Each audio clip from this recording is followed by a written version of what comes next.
ladies and gentlemen, distinguished Mr. Chairman, defense attachés, generals, military representatives, representatives of our NATO liaison office here in Skopje, welcome and thank you for the privilege of hosting NATO's top-tier military leaders here and today. The very fact that the military committee of NATO is held here just 4 months after NATO issued the invitation and we actually started the accession talks a month ago is in and of itself indicative that Macedonia's membership into the alliance is taking shape. This is a powerful message, especially a powerful message to our country, our region, and it will put our strategic disposition beyond a shadow of a doubt. Before I continue, allow me to say also a few sentences in Macedonian in order to honor the representatives of our press attending today. Почитувани представници на медиумите, почитувани граѓани, јавноста денеска има прилика да види со своји очи дека членството во НАТО на нашата држава веќе не е далечна и недостижна цел. Испуштената шанса од 2008 година ја вративме на маса, одработивме покана, одработивме почеток на пристапни разговори со најмоćниот воено-политички сојуз на денешнината. Денес, Македонија е домаќин на најстарото постојано тело на НАТО алијансата по Северноатлантскиот совет. Ова тело е најважната врска помеѓу политичките одлуки и војната структура на НАТО. Ова инвертира во однос на оно што значи наша заедничка стратешка цел, а тоа е Република Македонија да биде на масата на која што се одлучува за крупните прашања на денешнината. Состанокот е порака дека 29 земји членки на алијансата се обединети во поддршката да станеме 30-та членка на НАТО. Состанокот е символ, но состанокот воопшто не е случаен. Честа не ја добивме, туку ја заслуживме. Ја заслуживме со бројните политички реформи и со резултатите кои што ги испорачавме. Македонија станува дел од заедницата на напредни држави и тоа веќе влијае и ќе влијае на нашата безбедност, но и на економијата, инвестициите и квалитетот на живот. Секаде, а особено овде на Балканот, сигурноста е најважната влезница за просперитет.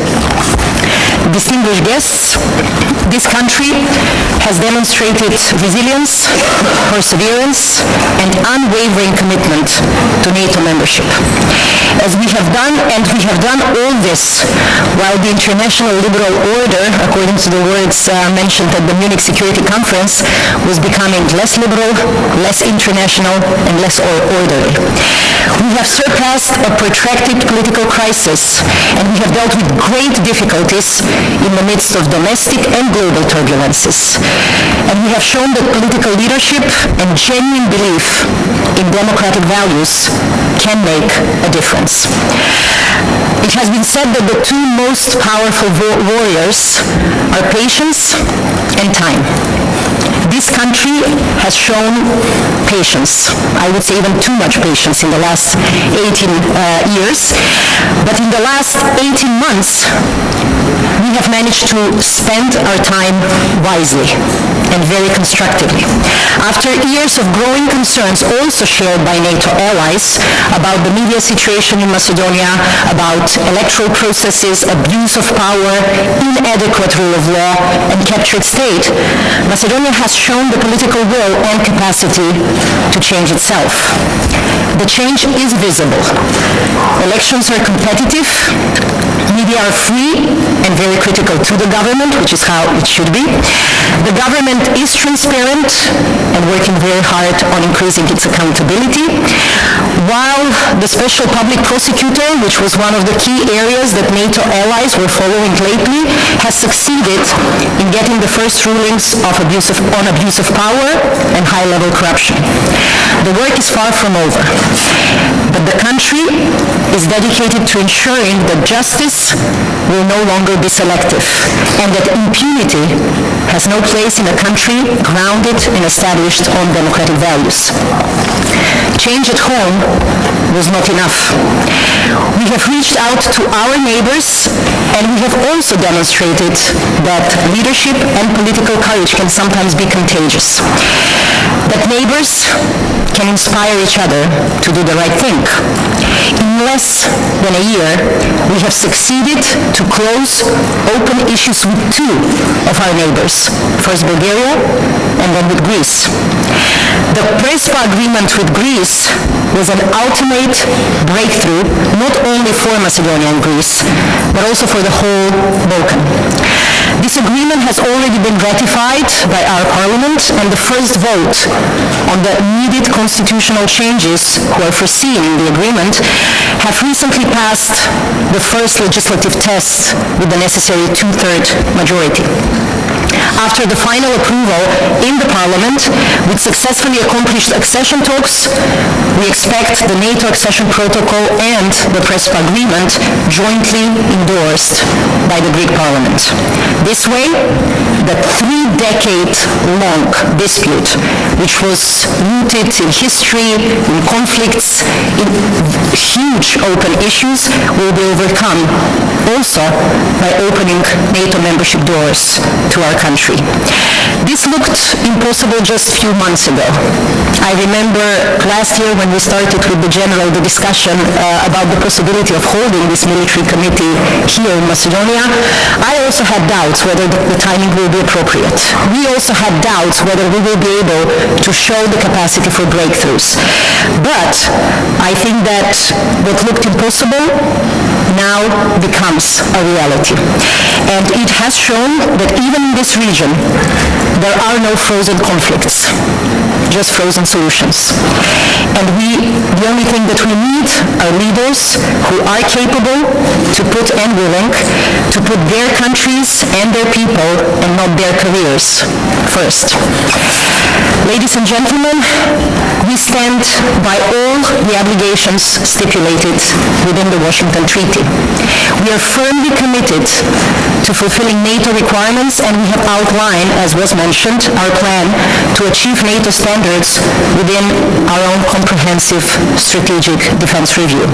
The implementation remains a challenge, and this has been a challenge in every country that has undergone the same transition, but we have already demonstrated our capacity to deliver. NATO membership brings benefits, but we are also ready to share the burden.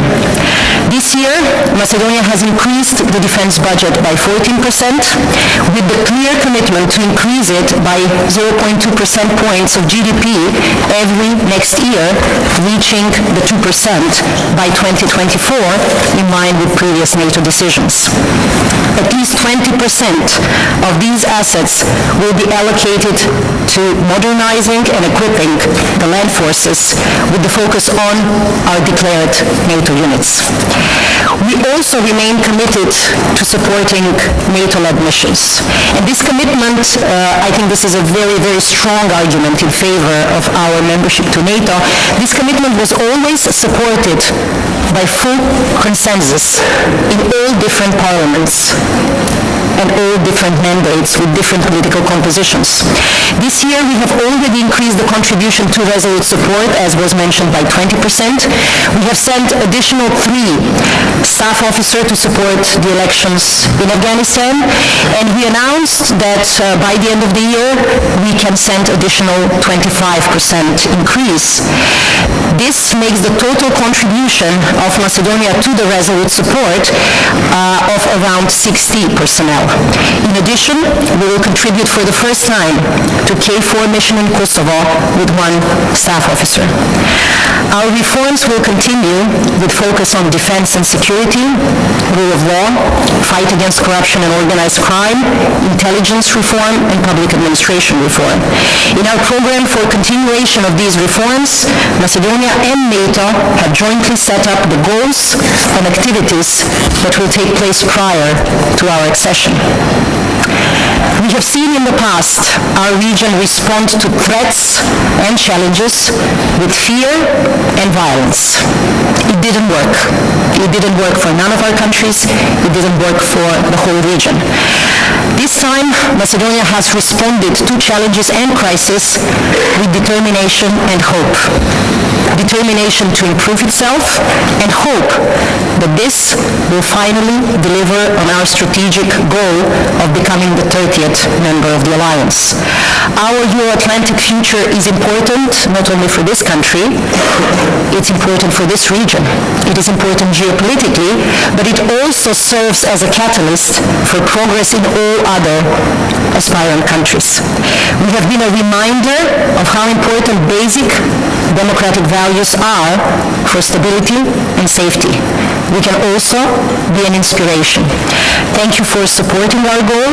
Thank you for being here with us, and thank you for supporting the chance to offer inspirations to those that surround us and those that have shared our challenges. Thank you.